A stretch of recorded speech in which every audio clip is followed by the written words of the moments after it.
Assalamualaikum warahmatullahi wabarakatuh. Halo anak-anak, apa kabar kalian? Semoga dalam keadaan sehat ya. Walaupun di masa pandemi, kalian tetap semangat ya. Hari ini Ibu akan menyampaikan matematika kelas 8, materi bangun ruang sisi datar tentang prisma. Sebelum Ibu lanjut ke materi, Ibu ingin mengingatkan agar kalian mematuhi protokol kesehatan karena pandemi belum berakhir. Baiklah, untuk pelajaran hari ini, kompetensi dasarnya 3.7 membedakan dan menentukan luas permukaan volume bangun ruang sisi datar, kubus, balok, prisma, dan limas. Tujuan pembelajarannya: 1. Siswa dapat memahami unsur prisma dengan benar. 2. Siswa dapat menentukan luas permukaan prisma dengan tepat dan benar. 3. Siswa dapat menentukan volume prisma dengan tepat dan benar. Pengertian prisma. Bisakah kamu menyebutkan benda-benda di sekitar kita yang berbentuk prisma? Anak-anak, coba kalian sebutkan. Contohnya apa ya? Contohnya adalah coklat Toblerone, puffing block. Nah, itu adalah salah satu contoh dari prisma. Dari sini Ibu akan buat gambar prisma segitiga. Prisma ini kemudian kita iris sehingga akan membentuklah jaring-jaring dari prisma. Dari gambar ini bisa kita simpulkan apa sih prisma itu. Prisma adalah bangun ruang sisi datar yang alas dan tutupnya sama persis atau kongruen dan memiliki sisi tegak berbentuk persegi atau persegi panjang. Jika dilihat berdasarkan bentuk alasnya, ada prisma segitiga, prisma segi 4, prisma segi 5, dan sebagainya.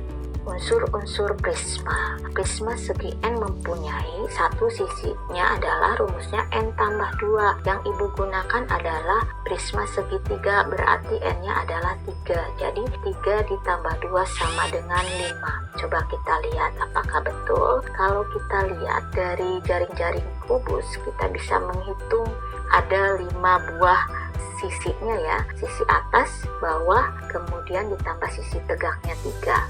Yang kedua, titik sudut. Titik sudut rumusnya adalah 2 kali N. 2 kali 3, N-nya 3 sama dengan 6. Nah, ini Ibu gambar, di sini ada titik sudut yang nota warna merah. Kalau kalian lihat titik sudutnya itu yang warna merah ada 6 kan?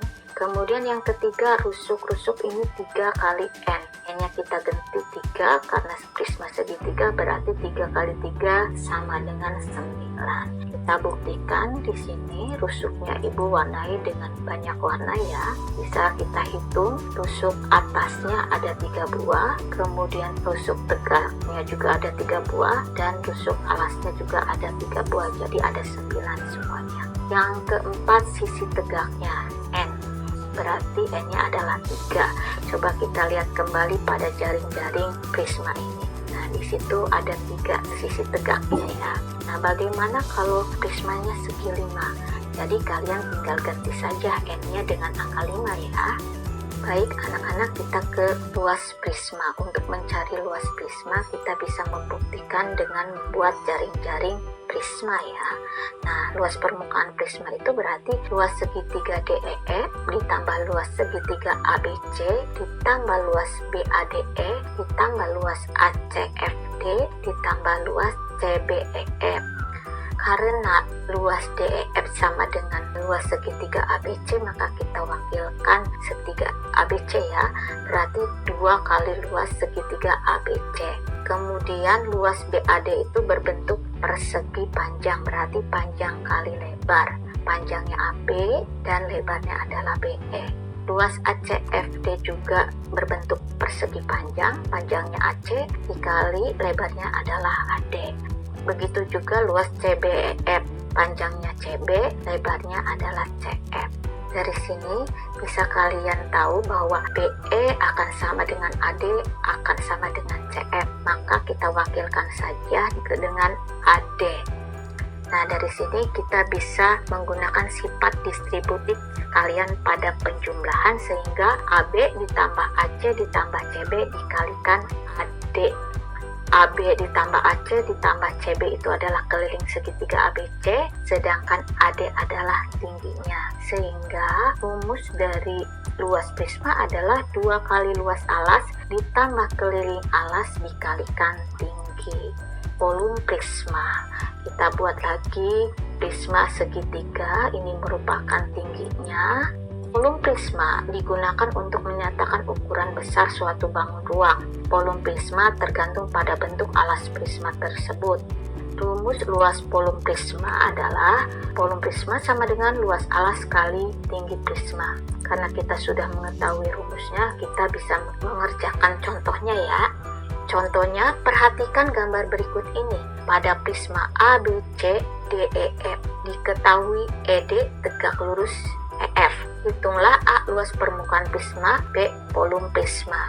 Kita buat gambar prisma segitiganya, di mana DEF akan sama dengan segitiga ABC. Maka Ibu wakilkan biar jelas ini segitiga ABC, AB-nya adalah 6, AC-nya adalah 8. Ini membentuk segitiga siku-siku, maka berlaku rumus Pythagoras. Sehingga untuk mencari BC adalah BC kuadrat disama dengan AB kuadrat tambah AC kuadrat. AB-nya kita ganti dengan 8, 8 dikuadratkan hasilnya 64, 6 dikuadratkan hasilnya 36, kita jumlahkan 64 tambah 36 hasilnya adalah 100, akar dari 100 adalah 10. Karena semuanya udah diketahui keliling dari alasnya, maka kita bisa mencari luas prisma. Secara umum luas prisma itu 2 kali luas alas ditambah keliling alas dikalikan tinggi prisma. Luas alasnya di sini berbentuk segitiga, maka alas kali tinggi dibagi 2. Sedangkan kelilingnya A tambah B tambah C. Kita ganti alasnya 8, kemudian tingginya 6 dibagi 2, hasilnya adalah 24.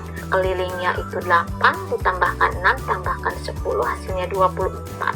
Kemudian 2 kalikan 24, 48, 24 kalikan 15 adalah 360.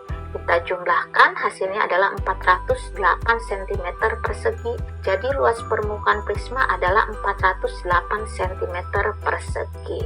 Volume prismanya, luas alas kali tinggi alasnya tadi berbentuk segitiga, berarti luas alasnya alas kali tinggi. Dibagi 2, alasnya 8, tingginya 6. Dibagi 2, hasilnya adalah 24 dikalikan tinggi 15, hasilnya adalah 360 cm kubik. 24. Jadi volume prisma adalah 360 cm kubik. Selanjutnya contoh yang kedua, alas sebuah prisma berbentuk trapesium siku-siku seperti terlihat pada gambar. Yang ditanyakan, hitunglah luas permukaan prisma. Nah, ini Ibu buat gambar trapesium siku-siku ya agar lebih jelas, di mana AB itu sejajar dengan DC, sehingga AB akan sama dengan DE ya, 10. Karena dari D ke C adalah 16, berarti E ke C adalah 6. AD sama dengan BE, sehingga BE itu adalah 8 ya. Kalian bisa lihat di sini ada segitiga siku-siku, kita bisa mencari S-nya. Sama, karena itu bisa gunakan Pythagoras ya rumusnya. Nah, ini S kuadrat sama dengan 6 kuadrat tambah 8 kuadrat. 6 kuadrat 36, 8 dikuadratkan 64, kita jumlahkan 36 ditambah 64 adalah 100, akar dari 100 adalah 10. Nah, sekarang semuanya sudah diketahui keliling dari trapesiumnya, kita bisa mencari luas prisma. Secara umum luas prisma 2 kali luas alas ditambah keliling alas dikali tinggi prisma. Kita rubah luas alasnya karena di sini trapesium, berarti jumlah dua sisi yang sejajar dibagi 2 dikali tinggi ya. Kemudian keliling alasnya A tambah B tambah C tambah D. Kita ganti A-nya 10, kemudian B-nya 16. Dibagi 2 berarti 13 ya. Kemudian 8 tambahkan 16 tambahkan 10 tambah 10 hasilnya 44. 2 kalikan 13 kalikan 8 itu adalah 208. 44 kalikan 20 adalah 880. Sehingga kalau kita jumlahkan adalah 1088 cm persegi.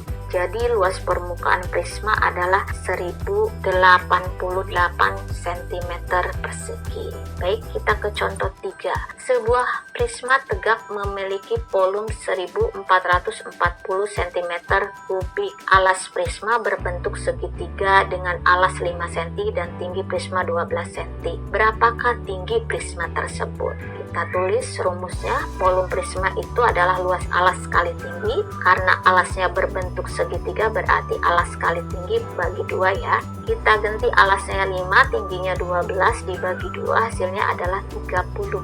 Kita rubah posisinya menjadi 30 kali P sama dengan 1440. P sendiri adalah 1440 dibagi 30, hasilnya adalah 48 cm. Jadi tinggi prisma adalah 48 cm. Anak-anak, itu contoh yang ibu bisa berikan, semoga kalian bisa memahaminya ya. Untuk kali ini kita simpulkan, prisma adalah bangun ruang sisi datar yang alas dan tutupnya sama persis atau kongruen dan memiliki sisi tegak berbentuk persegi atau persegi panjang. Jika dilihat berdasarkan bentuk alasnya ada prisma segitiga, prisma segi 4, prisma segi 5 dan sebagainya. Luas prisma secara umum 2 kali luas alas ditambah keliling alas dikalikan tinggi ya. Jadi alasnya ini tergantung dari bentuk prisma rumusnya. Begitu juga keliling alasnya ya. Volume prisma, rumus umumnya adalah luas alas kali tinggi prisma. Nah, itu anak-anak materi yang ibu bisa sampaikan agar kalian bisa lebih mengerti. Alangkah baiknya kalian mengerjakan tugas yang ibu berikan sebanyak 2. Silahkan kalian kerjakan agar kalian lebih bisa memahaminya ya. Materi ini cukup ibu sampaikan sampai di sini, ibu akhiri. Wabillahi taufiq wal hidayah. Wassalamualaikum warahmatullahi wabarakatuh.